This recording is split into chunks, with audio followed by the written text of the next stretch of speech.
Hello Greg, this is the 21st of March 1993 and I want to give you a rundown now of my level 6, and the subject matter of level 6 is a bonding, B-O-N-D-I-N-G, bonding. During the last few weeks I've made a number of breakthroughs which has allowed me to complete this level, this material, and all my notes are now finalised, and I'm now in a position to complete the material and on the theory and practical. I've had the theory of it for some time. It was the practical that was holding me up, but I wouldn't release the theory until I had the practical. One of the things that a person will find as they work through levels 1 to 5 of my tech is that this subject of relationships will become more and more prominent in their mind. And as they get towards the end of level 5, they should start to become intensely curious about this subject of relationships and just what is a relationship and so on. The reason for this intense curiosity is, as level 5 is completed, and the other levels are completed of course, is that none of these levels 1, 2, 3, 4, 5 touch directly on the subject of relationships. They all address it to some degree, and they all de-intensify relationships in the mind to some degree, but there's not one of the levels which addresses directly the subject of relationships. And the correct time to do this is at level 6, because then the person is curious about them and they're ready for it. I wouldn't advise a person to attempt level 6 before they've done the levels 1 to 5. First of all, it will be very unreal to them, and second, they could find it, the practical, very, very heavy going.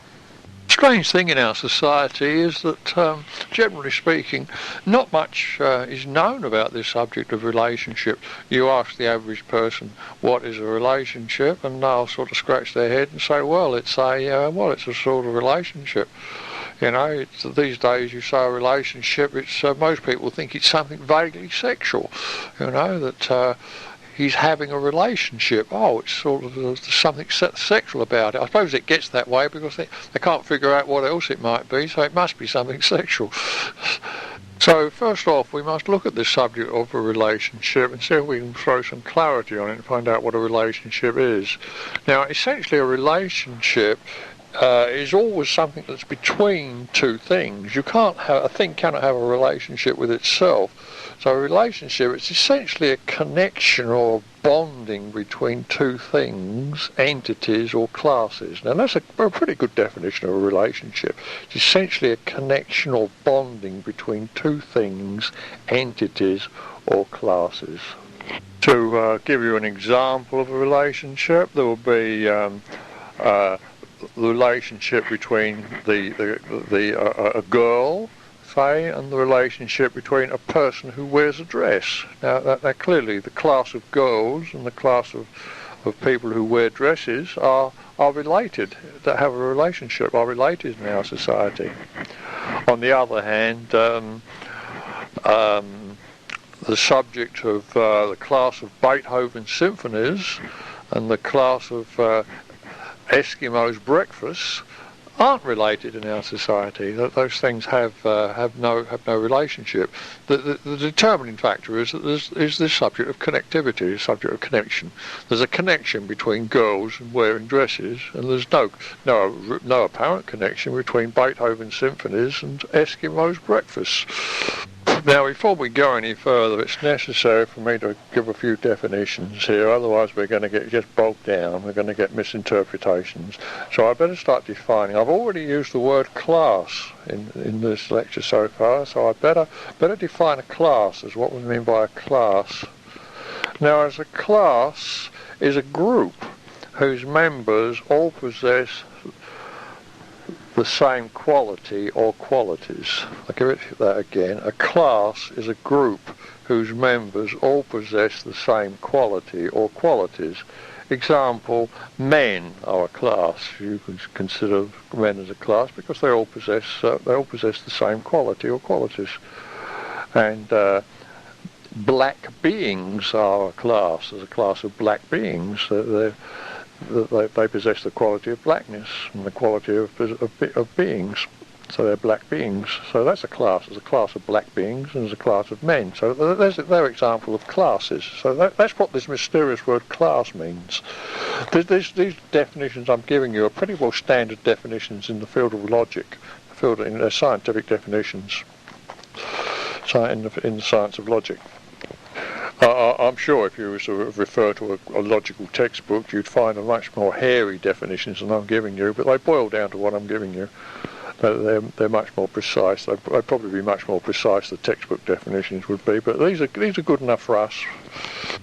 Right, next we have the definition of a common class. A common class. Now, a common class is a class whose members all possess the qualities of two classes. I'll give it to you again. A common class is a class whose members all possess the qualities of two classes. An example of a common class would be black men. Each of the members of the class of black men would possess the qualities of black beings and of men. So they would be the common class of black beings and the class of men. So they become the class of black men. You follow? I think it's quite straightforward. It's a common class. Now, before I proceed any further and get into this, you're probably thinking that I'm about to give a lecture on talk on the subject of logic. Well, now, no, I'm not, as a matter of fact. The logic of classes, this whole subject of classes and its logical and algebraic aspects and so forth is covered in the subject of Boolean algebra. If you really want to dive in the deep end and really study up this subject of classes and the algebra, the mathematics of how to deal with classes in logic, the whole area was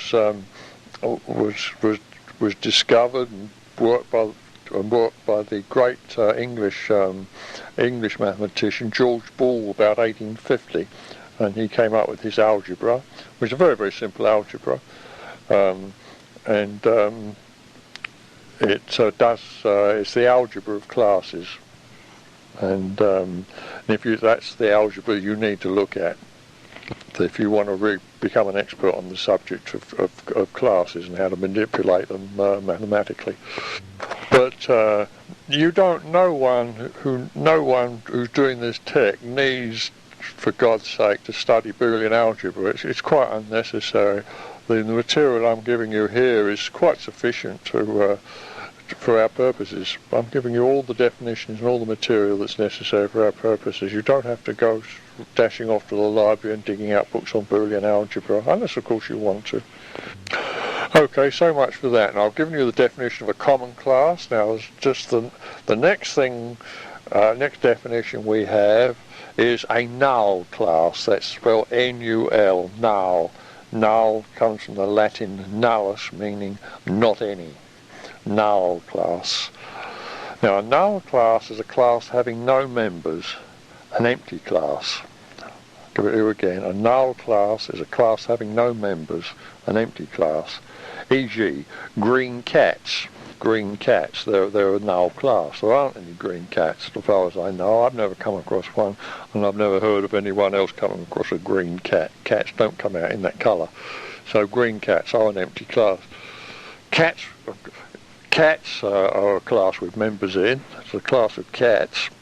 They're a well-defined class of creatures, cats, and green objects and green entities. They're a class in the universe. Both those classes exist. Class of green objects exists. Green things exist. They're a class, and the class of cats exists. But the common class of green cats does not exist. It's an empty class. So that's what we mean when we say a null class. It's a class having no members. It's an empty class. So the moral here is, although you can combine these classes together and have common classes, you must always bear in mind that some of these permutations and combinations of classes might be null in the real universe. You might be able to utilise them in a logical system, in imaginary universes, but in the real universe, they're null classes. Okay, so far so good. Okay, that so far is the end of our little list of postulates. I've defined a class, a null class, and a common class, and define what a relationship is. So we've got enough to work on here. We can work. Now, how are things bonded? How do things get bonded or connected to each other in the universe? Or in the mind? More specifically, in the mind. How do things get bonded or connected to each other in the mind? Well, it's done by postulates, of course.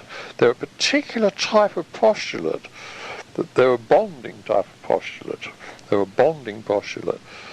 They're a particular class of postulate called a bonding postulate. Now, that is a very, very important datum. That's a very, very important datum.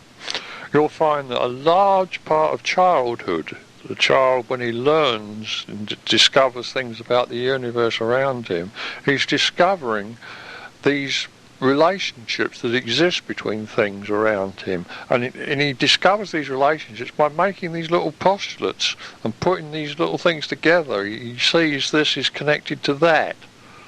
And he makes these postulates. These postulates are made by human beings. They're very real things. They're made by children. They're made by adults too. All through a person's life, they're making these postulates. We do it so unconsciously. We do it automatically. We make these bonding postulates. This is one of the reasons why you have to get up to level 6 before this material starts to make much sense to a person. Below level 6, it's the whole area is so confused that the person can't really sort it out easily. It's only when they get up to level 6 and they've taken the charge off of compulsive games play and their mind is quietened down, right down, that they can really start to look at this material and see just what a relationship is and analyse it. So never miss it. That's 5-star datum. That is that things are bonded, connected one to the other by postulates. That's absolutely fundamental. If you don't grasp that, you'll never get level 6. You'll never get the flavour of what we're doing on level 6. It's subject to the postulates. These postulates, as I say, are largely unreal, but when the person's completed level 5, the postulates, the bonding postulates themselves start to show up. They start to get real to the person, where before they were unreal. That's why they need address at level 6, the subject of relationships and bonding postulates. Well, now, when you look over all these bonding postulates and so forth in the mind, there is something happens that is very, very, very fortunate in this area, that there is a basic bonding postulate. And the basic bonding postulate is the same in the human mind as it is in the field of logic. Now, this is marvellous. There's a basic bonding postulate that the logicians, the mathematical logicians, discovered, mainly using George Boole's algebra. They come across it and they realise very quickly that there's a basic bonding postulate. You can actually prove this by Boolean algebra, and it's just fortuitous that in the human mind, in the psyche, this basic bonding postulate is exactly the same in the mind as it is in the algebra. All this means is that the algebra represents the mind. It's an accurate representation of what's going on in the mind and of what is going on in the universe. There's nothing magical about the algebra. It's simply that the algebra just happens to be an accurate representation of what's going on. That's all. Now, what is this basic bonding, this basic connecting postulate between one thing and another thing in the algebra and in the mind?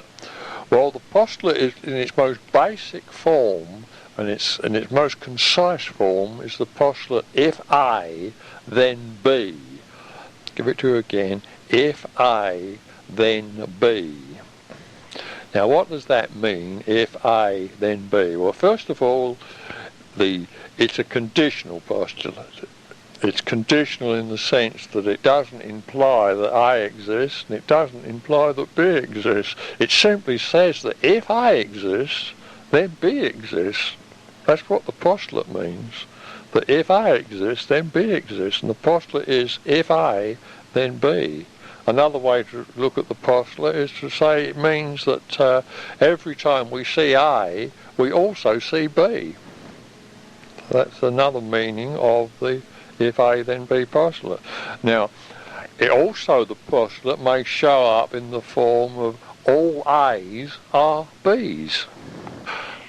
Now, the postulate all A's are B's isn't quite the same as if A then B. You see, the postulate all A's are B's does imply that A's exist. And because A's exist, then B's exist by reason of the postulate all A's are B's. You see that? There is an implication there when you say all A's are B's. You are implying that A's do exist. But when you say if A then B, you're making no such implication. You're not saying that A exists. You're just saying that if it exists, if A exists, then B exists. If A, then B. So that's if A then B is the purest expression of the postulate. And that is the basic bonding postulate in the subject of logic, and it's the basic bonding postulate in the human mind. Now, what do I mean by that precisely? I mean that in the field of logic, any logical relationship, no matter how complex, can be broken down into a series of if A then B relationships. And similarly in the human mind, no matter how complex the relationship between two things is in the human mind, it can be broken down into a series of if A then B relationships, if A then B postulates. So it's very important to understand that this basic bonding postulate, because if once you know the basic one, you can always take the more complicated ones apart. You don't have to know any others. You only have to know the basic one. Once you've got the basic one, the if A then B, you can take all the relationships in the mind apart, just like you can take any relationship in logic apart by the use of the if A then B postulate. I'd better give you a brief example of what I mean here. A person might say, the situation is such that it's either A applies or B applies, or either A exists or B exists. And then they'll say to you, how on earth can you turn that into an if A then B postulate? Well, very, very simply.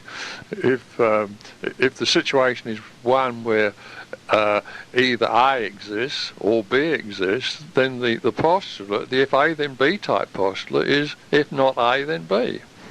And if you examine that situation, that those two, that to say either A exists or B exists or both exist, means exactly the same as saying if A doesn't exist, then B exists. It's a little something a person can think about and so on, but if you think about it and work it through, you'll see that those two propositions do mean exactly the same thing. They certainly mean the same thing in standard logic, and they certainly mean the same thing in the human mind.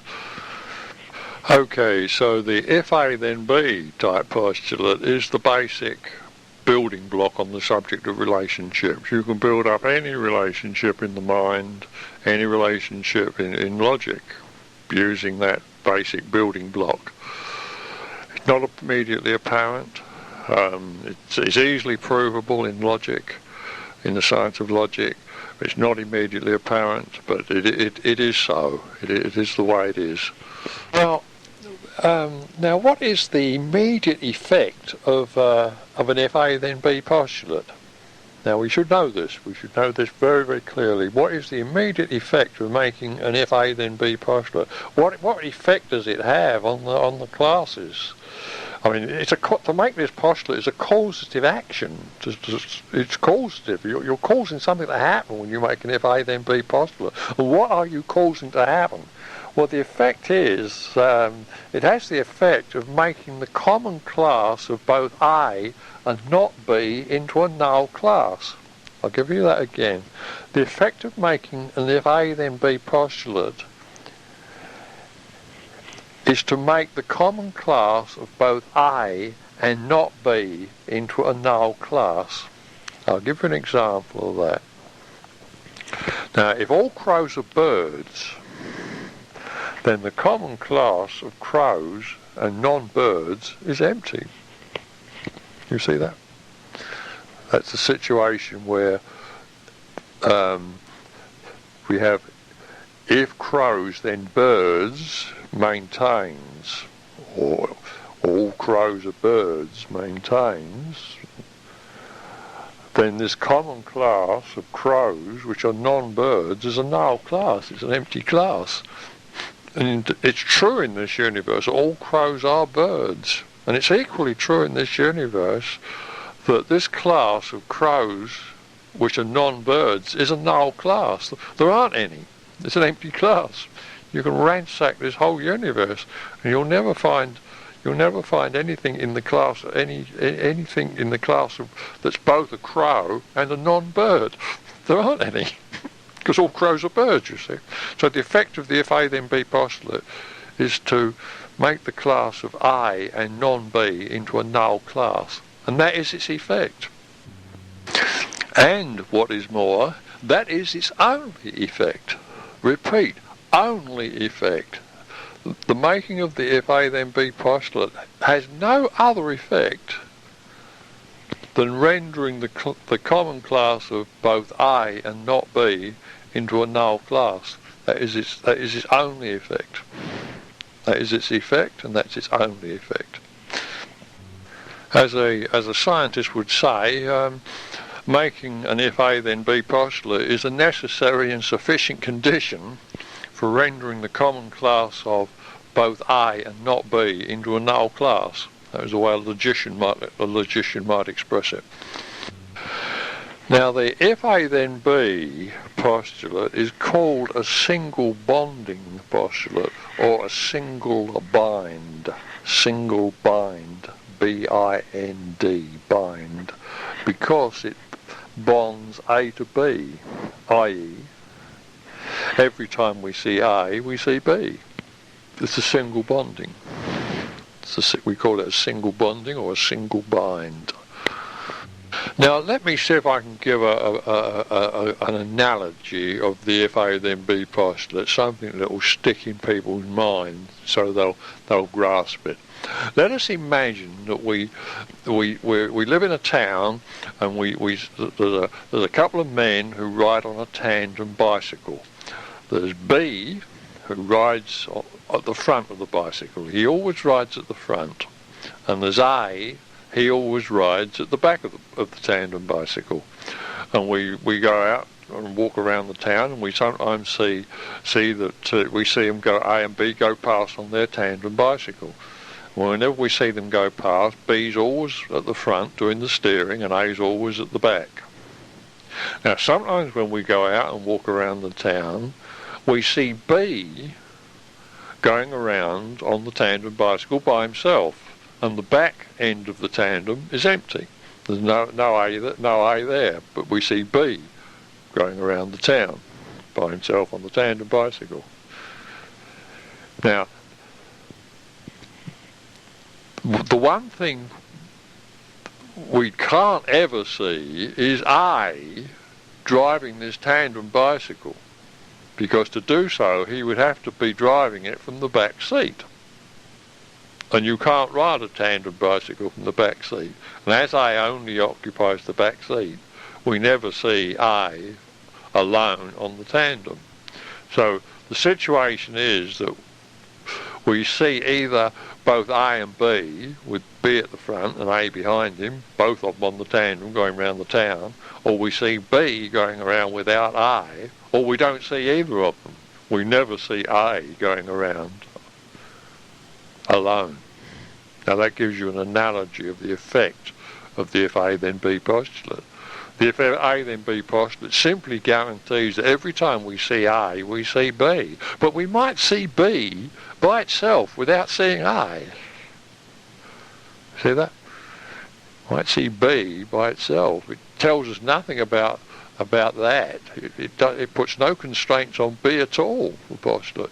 All the constraints it puts is on A. It bonds A to B. It says that if A exists, then B exists. If we see A, we see B. It doesn't tell us anything about B. We might see B and not see A.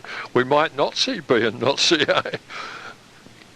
One thing we can't see is A by himself without B, because the postulate says so. The postulate says if A then B. See that? So we never see A without B. Does that help? That gives you an analogy of the if A then B postulate. Remember it in terms of the men on the tandem bicycle, and I think you'll get it. There's one other deduction we can usually make on the subject of the tandem bicycle, and that is that if we don't see B, we don't see A. That's a final deduction. That's a valid deduction. We can say that if we don't see B on the bicycle, on the tandem, then we certainly won't see A.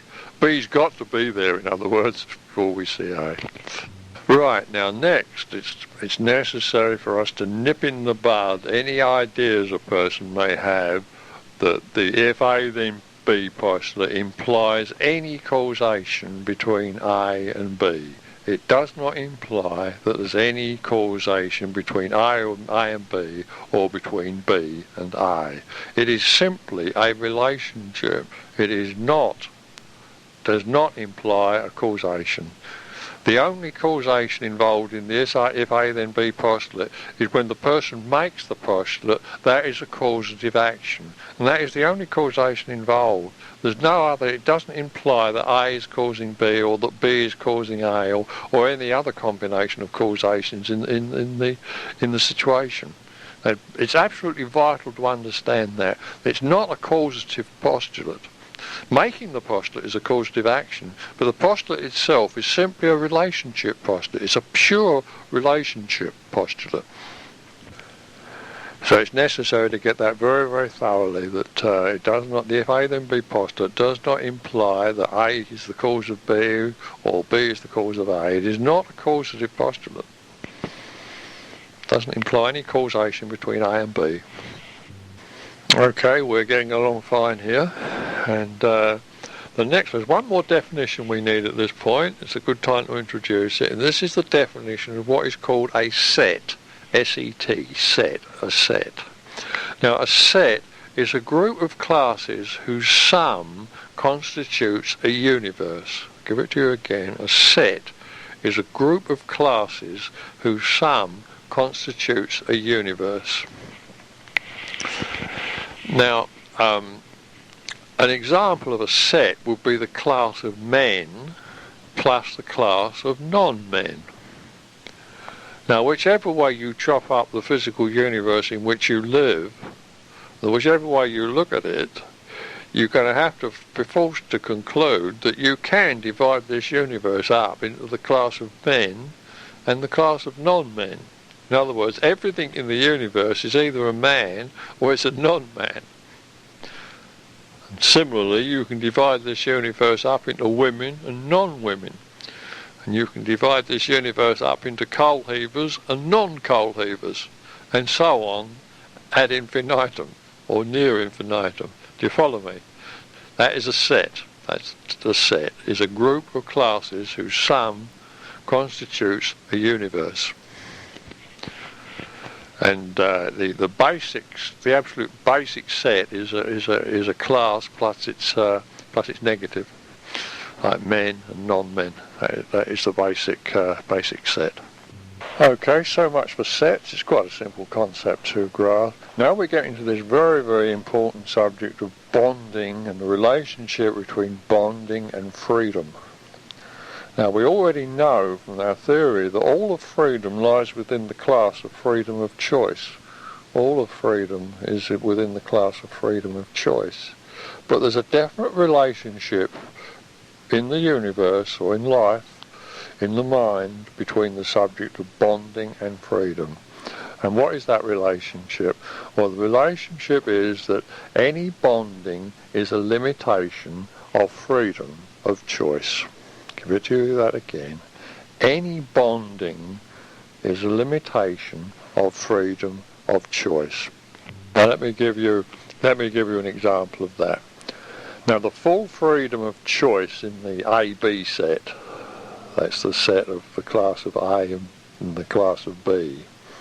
Now the full freedom of choice, full freedom in that set would be, there would be the common class of both A and B, and then there would plus the common class of A and not B, plus the common class of not A and B, plus the common class of not A and not B.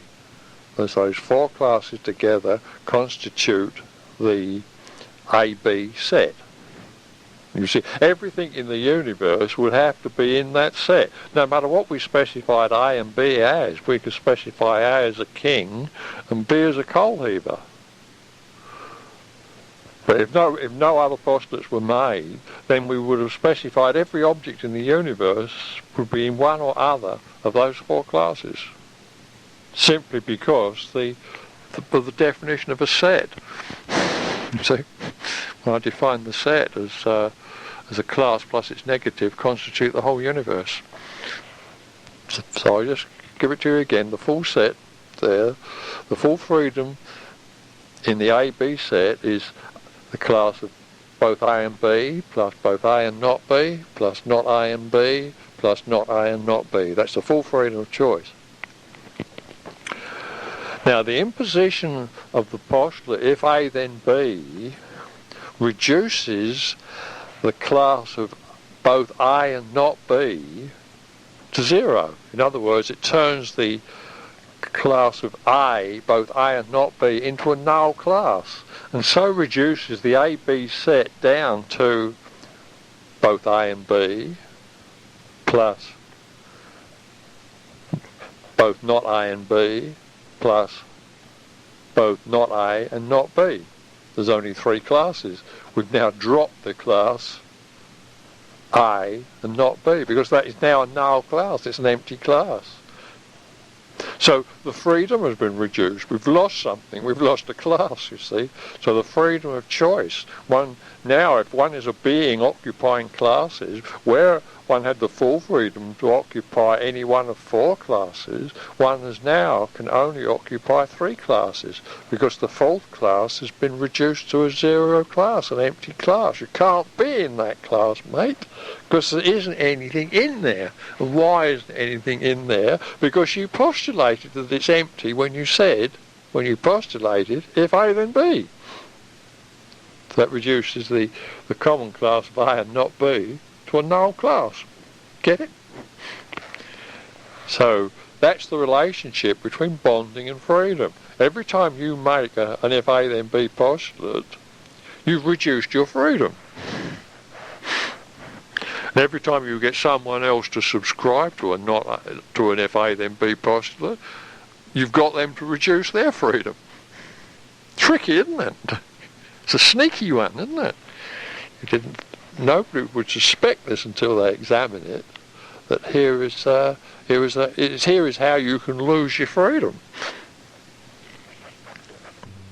You know, how to lose your freedom without being carted off to the local constabulary and locked up in a cell. You know, you can lose all the freedom there is in this universe if you make enough if A then B postulates. And you make these postulates a little injudiciously. You see that? You can trap yourself thoroughly and work yourself into a hole and be just as trapped as any prisoner in his cell if you injudiciously make if A then B postulates. And you've done it all yourself. You don't need any help from anyone else. You can do it all yourself. That's the message of level 6. That's the message of level 6, the subject of bonding, of how freedom can be lost by making relationship postulates, or how to dig yourself into a hole without really trying. Now, there's just one little bit more on the subject I'd like to mention of this clinical address to the subject of if A then B, is this subject of necessity and sufficiency. It's really a little bit of a side issue, but I really did ought to mention it. The if A then B postulate can come about in two ways in games play in the universe. There's two ways it can come about. The first of these is the subject of sufficiency. One can consider that A is a sufficient condition for B. A is a sufficient condition for B. The existence of A is a sufficient condition for B. Now let me give you an example of that. That a person who wears a dress is a sufficient condition for a girl in our society. Might not apply in the whole universe, but it certainly applies in our society. That a person who wears a dress is a sufficient condition for being a girl. Now, the subject of sufficiency doesn't cover the whole of the if A then B postulate. There's another possibility that if A then B postulate maintains when B is a necessary condition for A. If the existence of B is a necessary condition for A, then the if A then B postulate is appropriate and will maintain. And for example of that, if rainfall, then clouds. It's absolutely necessary to have clouds in order for it to rain, you see. Now, it's not a sufficient condition to have rainfall in order to have clouds. Rainfall is not a sufficient condition for clouds, but clouds are a necessary condition for rainfall. See that? So that's an example there of the if A then B postulate, where B, clouds, is a necessary condition for rainfall A. Now the example of the girl and the dress, now that wearing a dress is a sufficient condition for being a girl. But nobody would say that being a girl is a necessary condition for wearing a dress. Follow?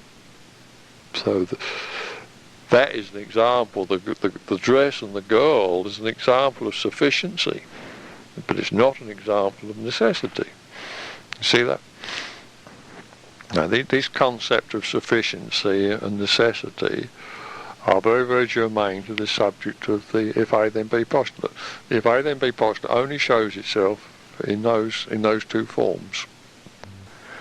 In point of fact, the subject of sufficiency in science, in logic, is bound up with the if A then B postulate, and the subject of necessity in science and logic is bound up with the if A then B postulate. You simply cannot separate those two subjects. You can separate them from each other, but you can't separate them from the if A then B postulate. They're completely determined by the postulate, the if A then B postulate. Sufficiency and necessity. I mention it really just for completeness sake, so that you do understand, so that when you see examples in the universe of an if A then B postulate, and you wonder what, it seems that it's most peculiar. Sometimes it pops up as A being sufficient for B, and sometimes it pops up for B being necessary for A. Well, yes, both. It can be either way round. It can be either way round. Either A is sufficient for B, or B is necessary for A. Either is the result of the if A then B postulate. In other words, we make the if A then B postulate under both those circumstances. You either consider A to be a sufficient condition for B, and say, okay, if A then B, that's sufficient. A is a sufficient condition for B. That's the if A then B postulate.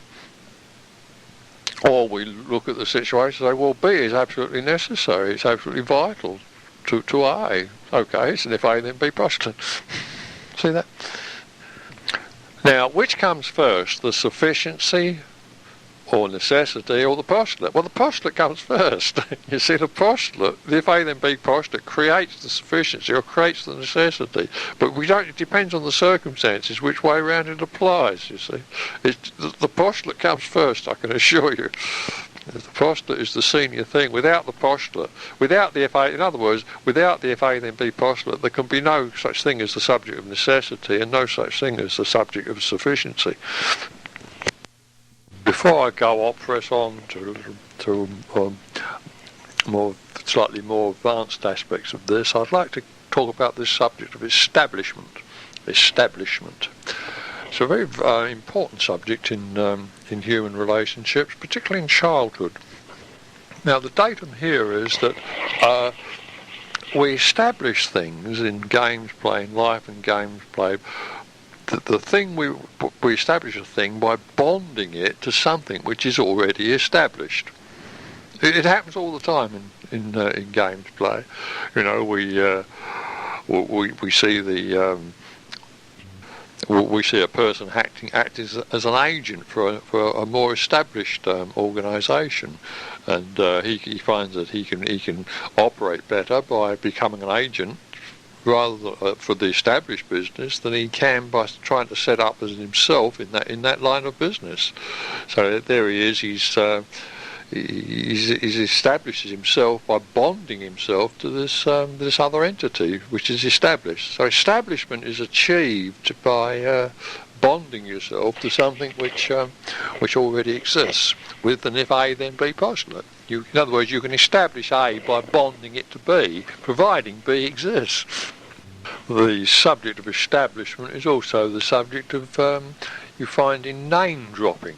The little game of name dropping that some people play, you know, you talk to them and they keep dropping famous names into the conversation. You know, they say, you're talking to them, they suddenly, apropos of nothing, they say, oh yes, well the other afternoon when I was having a cup of tea with Paul Keating, so-and-so and so-and-so, you see, and they're trying, and a little while later they mention another famous name, and name dropping, you see. The idea is they're trying to establish their own identity by bonding themselves to established identities in the society.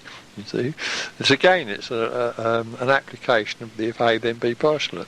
But children are the great ones at this. They're the absolute masters of this one. The children do it. You see, because as a child, it's very, very difficult for a child to establish any great form of identity without establishment, without bonding themselves to something which is already established. They do it all the time. For example, a young boy sees his father wearing a cap, and he wants to be like his father. He wants to be a man, you see. Well, not easy for him to be a man when he's small and so forth. So he thinks, right, well, if I wear a cap, I'll be a man, you see. So now he's bonded himself, he establishes himself as identity as a male by wearing a cap like his dad does, you see. Little boys do it all the time. Girl children do it with their mothers and the clothes all the time. You know, mum buys a certain set of clothes and daughter wants something similar because she wants to use this clothes to establish her femininity. You see, it's establishment. It goes on all the time in games play. So it's an aspect of the if A then B postulate. So don't think we're dealing with something wishy-washy here. We're looking at something which is very, very fundamental. Slide 2 starts. Continuing the subject of establishment briefly, you'll find that most of the croppers that a person falls into on the subject of the if A then B postulate of injudicious bonding in their lifetime happens in childhood. They make some absolutely weird bonding children do, which just never get corrected. They just carry on with this idea. You see, the trouble with the bonding is, having made an if A then B postulate, that one gets trapped within one's own postulate, and it's not easy to walk back out of the postulate again. One tends to justify the postulate, one tends to interpret the universe, the child tends to interpret the universe in terms of his postulate. It's only when his postulate is obviously at variance with the universe will he attempt to change it. Even then sometimes he can't change his postulate. If he's had a lot of trauma on this postulate, he gets stuck with it. If the postulate is very necessary to him or vital to him, he still can't change the postulate. And so the tendency is for all of us now to have made some pretty weird and wonderful bondings, if A then B bondings in childhood. I mean, when you're working with the level 5 materials, you will come up with some weird stuff about your own childhood will make your hair stand on end. Some of the postulates and so forth that you made. And when you come to examine level 6, you'll see that these are relationship postulates. They're if A then B postulates. They don't apply today. They're absolutely weird and wonderful. And you've been stuck yourself with them for years and years and years. And they don't mean a thing. They were very applicable maybe in those times when you were a child. They meant something then, but they don't mean anything today, and they're best broken. Which is the practical side of level 6, is to break these bondings and to find a technique to break the bondings. The subject of bond breaking. But anyway, the subject of establishment is the major route into the if A then B postulate by children, and the postulates hang around into adulthood. But most of the damage is done before a person becomes an adult. The damage is done in childhood. The person does it all by themselves, by their injudicious use of the if A then B postulate, largely in an endeavour to establish their identity, to establish their masculinity when they're a man, boy, or to establish their femininity when they're a girl, to establish their gender and so forth, or just to establish their identity. They make these weird and wonderful bondings to establish themselves, and they're most peculiar. They're weird. You'll laugh at them when you come across them, or you'll cry first and then laugh when you've blown them. That pretty well wraps up the subject of the single bind, the single bonding in the mind. How aberrative is single bonding? Well, it can be pretty darned aberrative. It's rarely fatal. It would rarely lead to psychosis, but it can be very upsetting. It can ruin a person's life. Single bonding can. The thing about the single bonding is that once you spot the single bonding, and there's no other postulates involved, note that, Ryder, you spot the single bonding and there's no other postulates involved in the area, you can usually blow it. You can usually blow the postulate and reevaluate it by inspection. So that that's a good thing about the single bonding. The bad thing about the single bonding is that once you become more and more enmeshed in compulsive games play, the whole subject of postulates, and particularly the relationship postulates, the bonding postulates, become completely unreal. They go completely on automatic, and you just become the complete effect of them. They don't begin to show up until you've completed the first 5 levels of the tech. Then they start to show up with a vengeance. So much for the single bonding. Now, I'll now take up the subject of what is called the double bonding, or the double bind in the mind. Now, I'm grateful to the originators of this subject. The term single binding is my own. I don't know of anyone else who's ever used that term, but the term double bind, I'm grateful to the anthropologist Gregory Bateson, who first used this term so many years ago now in a work which I've never been able to track down anywhere there, but he used the term double bind roughly in the same sense that I intend to use it. But I can't say any more because I've never read his work. I've only read references to it. The double bind is also known in common usage as the catch-22.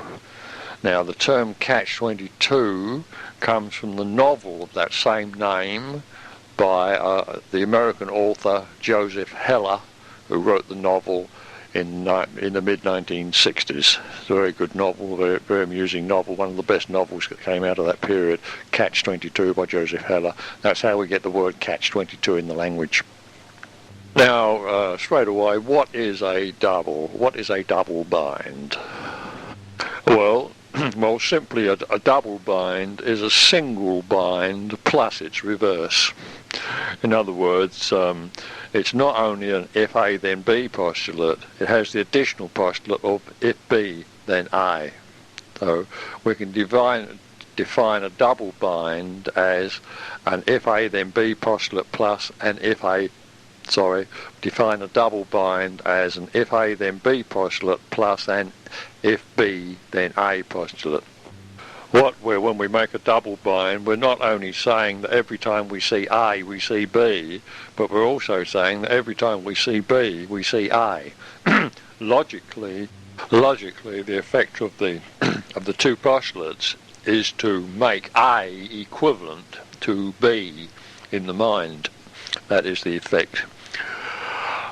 Now, what do I mean by that? Well, if A is equivalent, if the if A then B postulate applies and the if B then A postulate applies, then A has an equal value or equal weight in the psyche.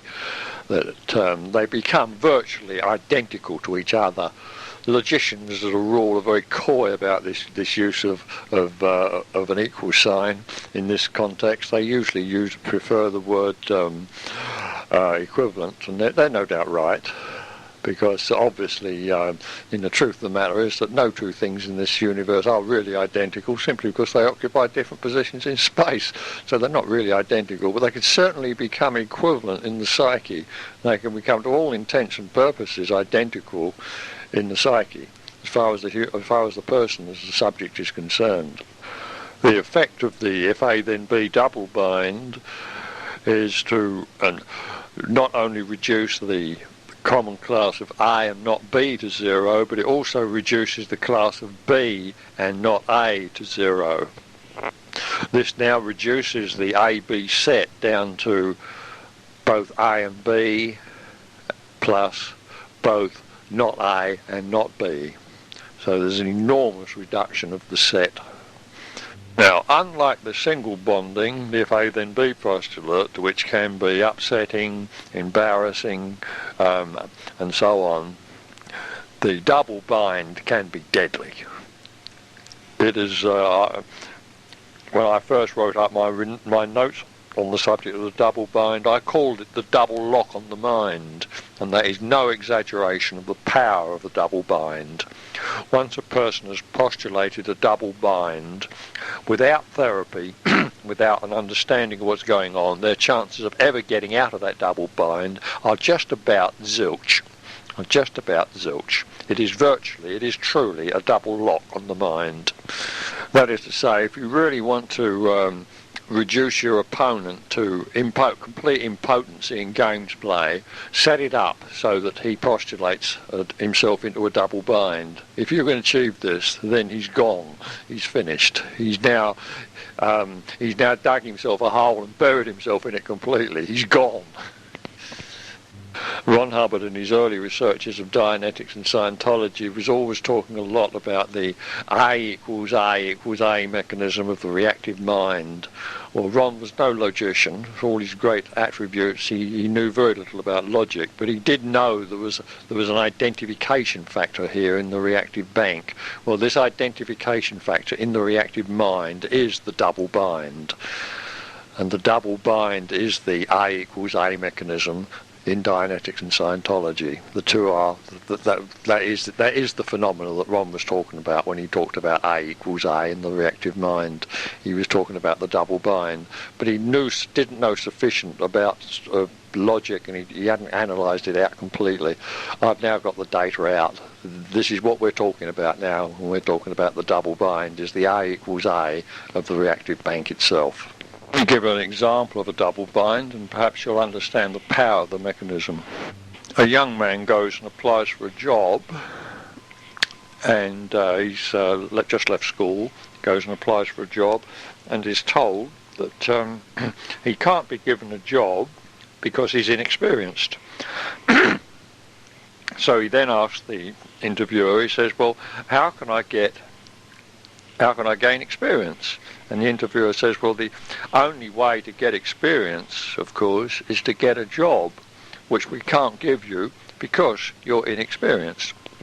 Now, unless the young man happens to be rather skilled in logic and mathematics and so forth, and is particularly clear thinking, all he's likely to happen is that he's going to feel a little bit flattened, and he'll walk away and think there's something odd about this, what he's been told, but he probably won't spot it as a double bind. He'll just feel absolutely flattened and rejected and so forth, but he won't know what's going on. But let's examine the postulate structure here. The interviewer has told him that in order to be employable, he has to be experienced. And he's also told him that in order to be experienced, he has to be employable. The postulates in the set are, if employable, then experienced, and if experienced, then employable. Now this reduces the A-B set, where A is employable and B is experienced, reduces the set down to both employable and experienced, or neither employable nor experienced. With the other two classes, employable and not experienced, and the other class of experienced and not employable, are empty classes, are null classes. They're made empty, of course, by the postulates. So the set is reduced down to just the two classes which I named. Now, the unfortunate applicant is stuck in the class of being neither employable nor experienced. And he wants to get over to the class of being both employable and experienced. And there's no way he can do it. There's simply no way he can get across from the class he's in to the class he wants to get into. If you think about it for a moment, that you'll see that is the case. He can't go from inexperienced to experienced because he's also unemployable. And he can't go from non-employable to employable because he's inexperienced. The postulates trap him. There's a double lock. He's locked out there by a double locking device. And there's no way. The only way he can get out from the class he's in, being both inexperienced and non-employable, and get into the class of being both experienced and employable, is to leap out from one class into the other class, which he can't do. He simply can't do it. There's no way. So he's trapped. You've trapped him. He's trapped in a double bind. He's in a double bind or a catch-22. It's a catch-22 situation.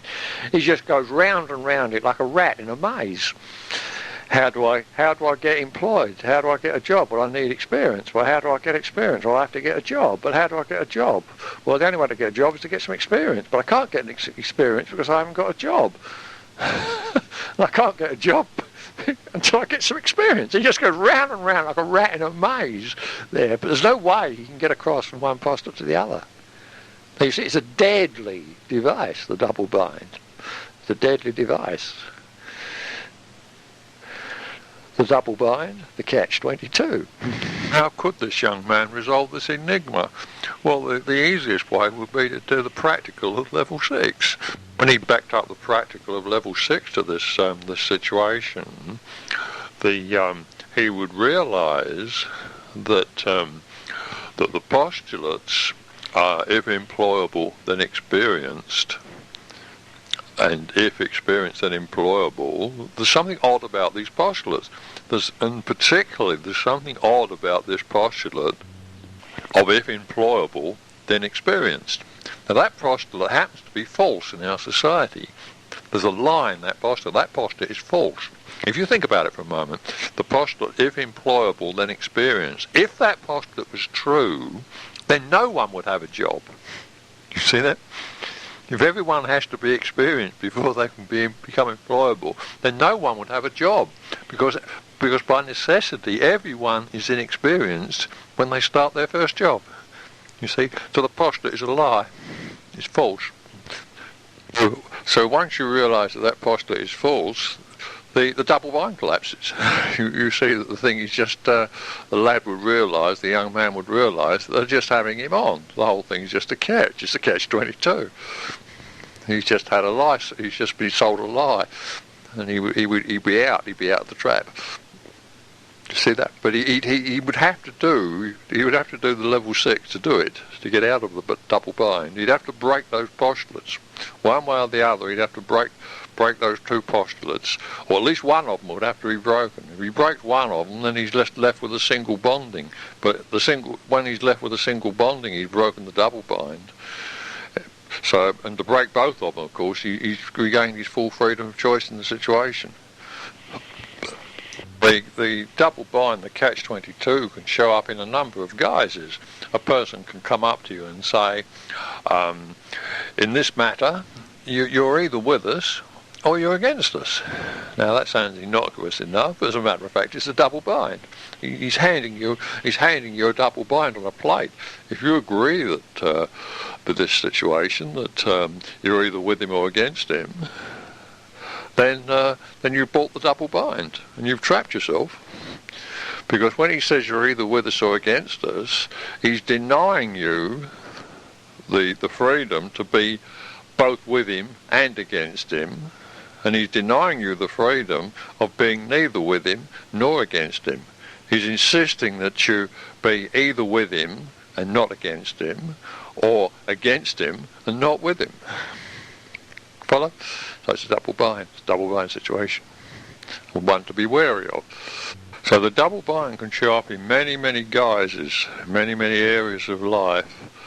But I can tell you this for absolutely sure, that if you ever come across the incidents, the toughest incidents you will ever have to erase in therapy, the ones that hang on by grim death and stay on and hang around the longest and just never seem to erase and grind away forever and ever and ever, cherchez le double bind. There's a double bind in that incident, and there's probably more than one.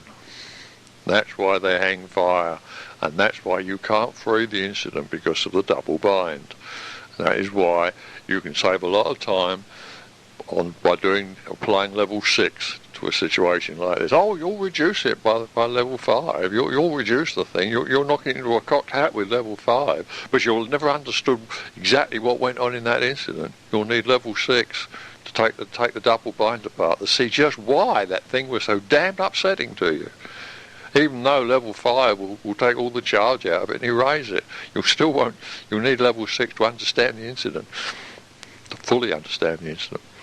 So it's a great rule of thumb. The old hand in this area of this research that I'm doing, and this material, these levels, there, he knows that he quickly learns, and he knows that if an incident is hanging fire, look for the double bind.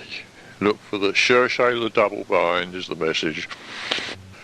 Incidents with just a single bind, they can hang fire for a little while, but they do come apart, and you usually spot the bonding, and the thing blows by inspection. And if there's no bonding at all in the incident, well, of course it'll resolve by inspection any old time. It probably won't be aberrative at all. It would never would have affected you. It would have just been a null incident right from the word go. Just finally, I'll give you the definition of a double bind again. It's a bonding postulate plus its reverse. A double bind is a bonding postulate plus its reverse. If the bonding postulate is if A then B, then the double bind is if A then B plus if B then A. If the bonding postulate is if not A then B, then the double bind is if not A then B, and if B then not A. And so on. It's simply the double bind is the bonding postulate plus its exact reverse. There's no difficulty there, there's no complexity there. It's just a simple postulate plus its reverse. Finally, there's one particular area of human livingness that is absolutely festooned with double binds, and that is the subject of sexuality in human beings. The reason for this is because the human body has adopted gender specialisation. That means that the human being can only be either a male or a female. He cannot be both, and he cannot be neither. He's either a male and not a female, or he's a female and not a male. And that, I can assure you, is a double bind. So from that start point, a double bind, which you collect at birth, you collect that when you come in the game, you can see how you can collect a whole number of double binds on the subject of sexuality, and that is why sexuality is a very, very difficult thing to get apart in therapy. That's why Sigmund Freud would come forward and say that the whole of resolving the human mind is entirely a matter of taking the sexuality apart. Well, he's not quite right, but he was on the right track. He knew it was a damn difficult subject to get apart. It's a damn difficult subject to get apart because it's festooned with double binds. Now we know this, we can get it apart rather easily. Right, well that wraps up the theory of the subject of bonding. That's the end of the theory, and we'll now take up the practical. The rest of this tape will be devoted to the practical of level 6. The tech here is very, very simple to very, very simple to explain, but very, very difficult to do unless you're ready to do it. So I'll tell you that at the outset. This is not something for the kiddies. This is not something for a person early on to play with. It's very, very difficult to do it. You need a very, very clear mind to be able to do it. But it's very easy to explain. The processes themselves are ridiculously simple to offer to a person, but they're very, very difficult for him to do. Now, the stable datum, the basic stable datum of level 6 practical runs as follows, and this should be written up on the wall.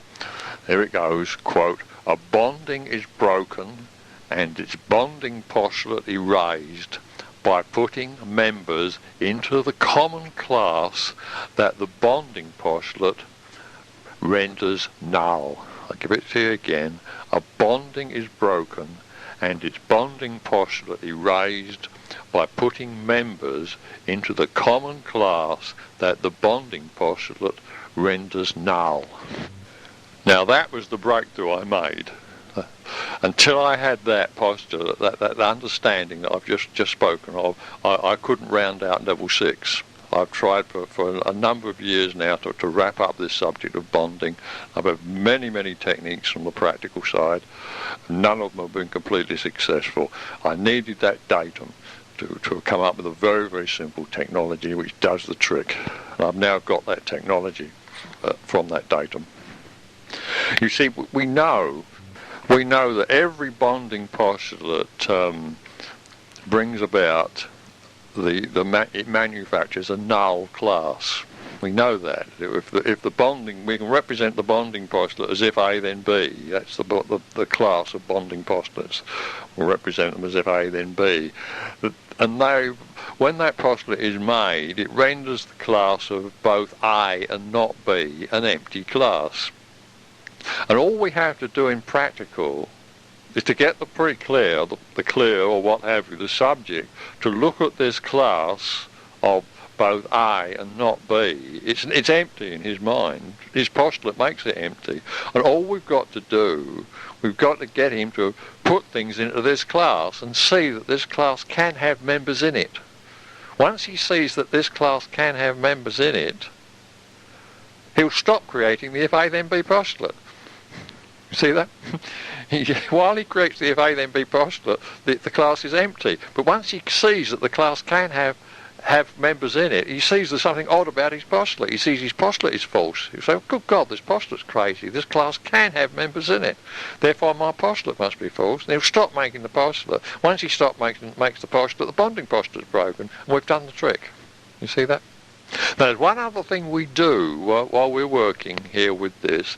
We not only get him to be able to put members into that null class, to fill it up again, to fill up the null class, but we also provide him with a technique to take the members back out again. This gives him his full freedom of choice now on this particular class that he made null with his postulate. We let him put members into the class. He sees that members can go in, and he learns how to put them in, and he learns how to take them out.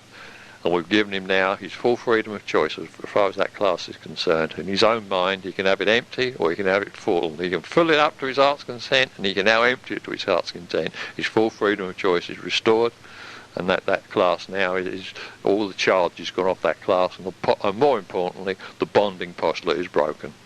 So that's the essence of it. That's the essence of our approach in the practical of level 6. It's a very, very simple approach. Right, now what is the auditing command that will do this magical thing? Here we go. Let's assume that the null class is the AB class. It could be any. It could be A and not B. It could be not A and B. It could be any class. We'll call it an AB class. It's the common class of A and B.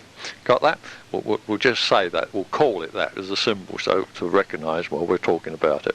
Right. Here are the auditing commands. What could A and B have in common? That is the first command. Now we run that command until there's no more change. We simply flatten that command off as far as we can.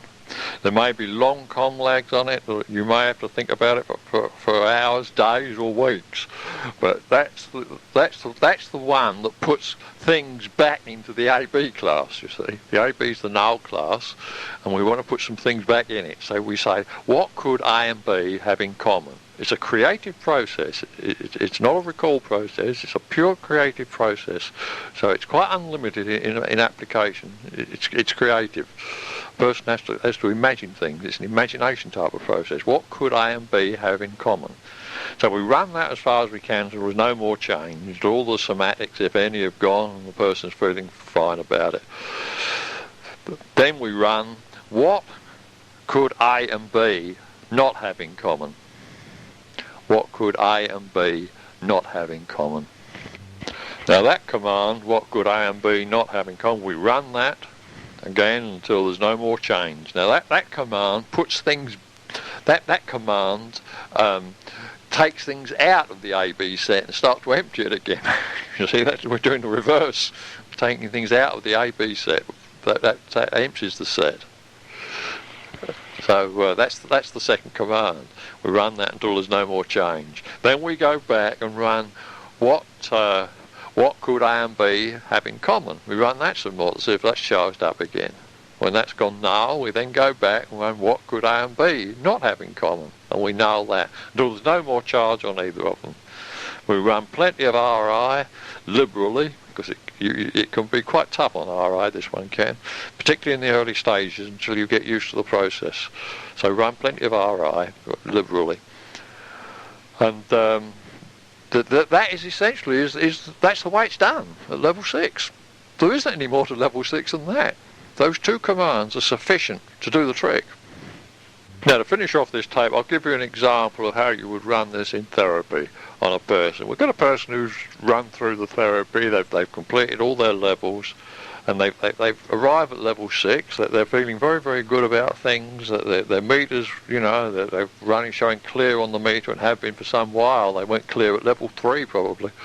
And they've run out their goals packages. Everything, the to know package has gone very quiet. They can't find anything on any of the junior packages, and everything is going very, very quiet. And they're feeling pretty darn good. Then they go on to but while they were running level 5, they have a number of these bonding postulates showed up. One that seems sticking in their craw, that's in their mind still. It's not bothering them, but they remembered as a child. They had this idea that that they had this. The postulate showed up about girls and wearing dresses.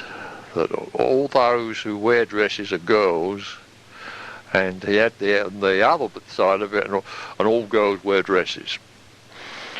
And the person sort of stuck with this. It's still sticking in their craw up at level 6. Well, here we're ready now to hand it, and this is the way they do it. Now, before we go into it, you might say, well, how can a person in our society possibly hold a postulate which says that all girls wear dresses? If girl, then wearing a dress. When so many girls don't wear dresses. They wear jeans and so forth. And, well, that's no difficulty. A person can always justify their postulate. They simply say, such a person would easily say that, girls that don't wear dresses aren't really girls. You know, a person can simply justify their postulate. There's 1,000 ways they can justify it. So that it's quite possible a person can hold that double bind. And we'll assume the person is holding that double bind. How would they go about it? How would they go about resolving it in level 6? Well, the postulate there is if we take each postulate in turn and we erase each one in turn. That's the general rule. We take them each side of the double bind, we erase in turn. We don't attempt anything heroic like trying to erase both sides of the double bind at the same time. We take them in order, in turn. Now, it's what is A and B here? Well, the postulate here is that we'll take the first side of it, that if a person wearing a dress, then a girl. If person wearing dress, then a girl. So that's the postulate, and the null class is a person wearing a dress and a non-girl. See that? That's the null class. That's what the postulate brings about.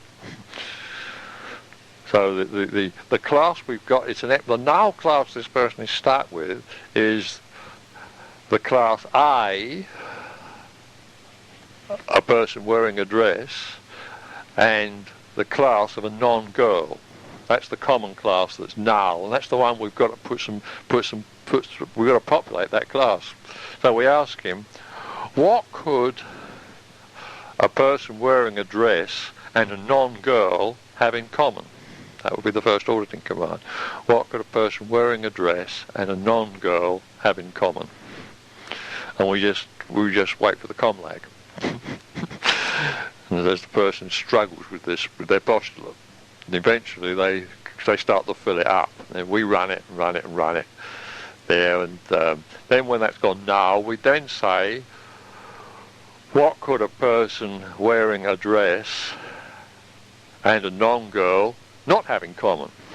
We're now going to fill up this null class again, and we're now going to start emptying the null class again, emptying it out again. And we run those backwards and forwards until we've nulled both of them. Now, we've now erased one side of the double bind. There's no longer a double bind now. We've erased one side. We now home in on the other postulate, the other if A then B postulate in the situation. If girl, then person who wears a dress. Well, we're now going to work with the reverse. Our first question now, or our first auditing command now becomes, what could a girl and a non-wearer of a dress have in common? And we would run that until it was null, and then we would run the other side of it. What could a girl and a non-wearer of a dress not have in common? And we would run that until it was null. Then we would go back to the first command and the second command and alternate until both were completely null. We'd broken the other side of the double bind. And at that point, we would have now broken the double bind completely. So each single bonding is broken in turn by the use of those two postulates. Then we go over then and run the other side of the double bind and apply the two postulates to the other side of the double bind. It might sound a little complex when you first play and listen to this tape, but really it's childishly simple. It's much, much simpler to explain than it is for the unfortunate person, or not unfortunate, but for the subject to actually answer the question. It's a very difficult question to answer if that's a tough and highly charged up double bind. The person will find it just about impossible to answer. They may comlag it for days, weeks, before they get some answers up.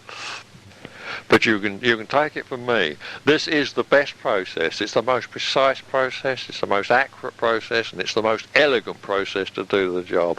There are other processes that do it partially and take a much, do a much more sloppy job. In other words, there's other ways to skin the cat, but this skins it precisely, does the job in the most optimum fashion.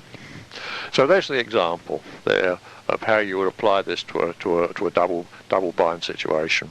In terms of difficulty of doing the level 6 is comparable in difficulty to level 2. It's a much more difficult step to achieve than say levels levels 3, levels 1, 3, 4 and 5, they're all, 6 is, 2's difficult, is a tough one, 2 is, and 6 is comparable to 2. It's a toughie. It's not one, this is one for the high school, this is one for the university graduates in the terms of therapy. It's not a technique for the beginners, it really isn't. You really need your wits about you to tackle this stuff at level 6. That's why it's at level 6 and not down at level 2. At the time of cutting this tape, I haven't completely erased all the double bondings, double binds or single bondings that I have extant in my own mind. There were quite a number of them that cropped up during my own running of level 5, which I've got notes of strewn around the place. I'm in the process of collecting them up. They'll all get dealt with, they will eventually, because I always keep a note of everything I've done. And so it's very, very important that when you're working with level 5, the earlier steps, to keep a note of any bondings that show up. Keep a written note, not just a mental note. Write them down, for God's sake. Keep the paper, because you're going to need them on level 6. You don't want them to get lost. I write them all down on a bit of paper. Then when you get to level 6, you collect up all your bits of paper, and you've got some things to work with. So until you've got those bits of paper, until you've got the actual bondings, the actual postulates there, the bonding postulates, unless some crop up, you've got nothing to work with at level 6. You see, a beginner can't even start at level 6. He's got nothing to work with. He scratches his head and says, if A then B, if this then that. I mean, it doesn't mean a thing at the beginning of therapy. It doesn't. It simply doesn't mean a thing to the subject. It's the whole thing's just a great big mystery. He couldn't answer the question because he can't start. But when he works on level 5, bondings show up. He writes them down. Then he's got something to work with at level 6. So the procedure's quite self-checking. You can't get people mucking around with level 6 before they ought to muck around with it. For the simple reason they want everything to muck around with. They might play around with manufacture a few ones, but they won't get any hot ones. They might manufacture a few, pick them out of thin air and play with those at level 6 when they didn't ought to be. But they won't get any tough ones that are meaningful in their own bank. They're too far deeply buried. They need level 5 to dig those out. So the procedure to some degree is self-checking at level 6. Now, re-listening to this tape, I recall that there's another little bit of information about bonding that is of interest to you, which I haven't mentioned, and I will mention it because it's of interest. It's not of vital importance, but it is of interest. That when A is bonded to B in the mind, if you have an if A then B bonding in the mind, if you mock up A and mock up B, then B will tend to move towards A. Now, this won't happen for everyone. It only happens if your mock-ups are quite real to you, and you've got a pretty good perception of them. And you'll see this phenomena there, that when you mock up, if you've got an if A then B postulate, you mock up A, then B will tend to move towards A. I won't explain why this is. I know why it is, but it's a little complex, a little bit of unnecessary logical theory to explain the phenomena. But I can assure you that's what happens. So now, this mechanism, if it does work for a person, can be used as an indicator of an if A then B postulate. In other words, if you mock up two things, and one tends to move towards the other, then the thing that does the moving is the B end of an if A then B, and the thing that it's moving towards is the A. It's always that way round. It's never the other way round. It can't be the other way round. It's always that way round. The B moves towards the A. If you mock up A, mock up B, and the if A then B postulate is extant, then the mock-up of B will tend to move towards the mock-up of A. And it can be used as an indicator for the presence of an if A then B postulate for those who are sensitive enough to their mock-ups to be able to perceive them there. As I say, it's not one that everyone can use because particularly early on in therapy the person's mock-ups aren't, their contact with their own creations is not sufficiently good for them to spot what's going on. But strangely enough, that even though this phenomena occurs, you can't break the bonding by the use of mock-ups. I've tried all conceivable variations and permutations on mock-ups of mocking up A and mocking up B and moving them towards each other and moving them apart and so forth. It won't break the bonding, or it won't break the postulate. The only way to break the postulate is to use the level 6 process I've given you. It's the only one I know that will do it efficiently. There's others that will do it less efficiently, but that one, the ones I've given you, will do it spot on, bang. They're absolutely precise. They're precise for the job in hand. So I thought I'd mention that little phenomena of the B moving towards A on a mock-up level in the presence of an if A then B postulate, just for reference. So if you see it happening in therapy, you'll know what's going on. Well, that's about level 6 practical. I can't tell you what it looks like when you've completed level 6 practical because I haven't got there yet. But I can tell you that it will produce case gains. And there's no harm in the process. I've tested the process long enough now on myself. There's no harm in it. There's no way it's going to drive anyone mad if they run it properly and run it at the time when it's supposed to be run. No one's going to be harmed by the process. So I'm looking forward to what life's going to be like without all these bondings. Take bondings apart. Finally, it must be clearly understood that level 6 is not a requisite process of the set. The set data processes does end at level 5. You don't really need to go past level 5. Level 5 will erase the bank to all intents and purposes. It will take it off the meter and it will be gone and so forth. But it will leave a blank in your understanding of various aspects of life. And one of the aspects that it leaves a blank on is the material of level 6. Level 6 will fill this in for you and round out your understanding of life and postulates and games plan and so forth. And also give you a few extra case gains that you couldn't have got on level 5. Okay, well that's about it, Greg. That's level 6 theory and practical. And I wish everyone luck with the procedure, and I hope you never be the same again.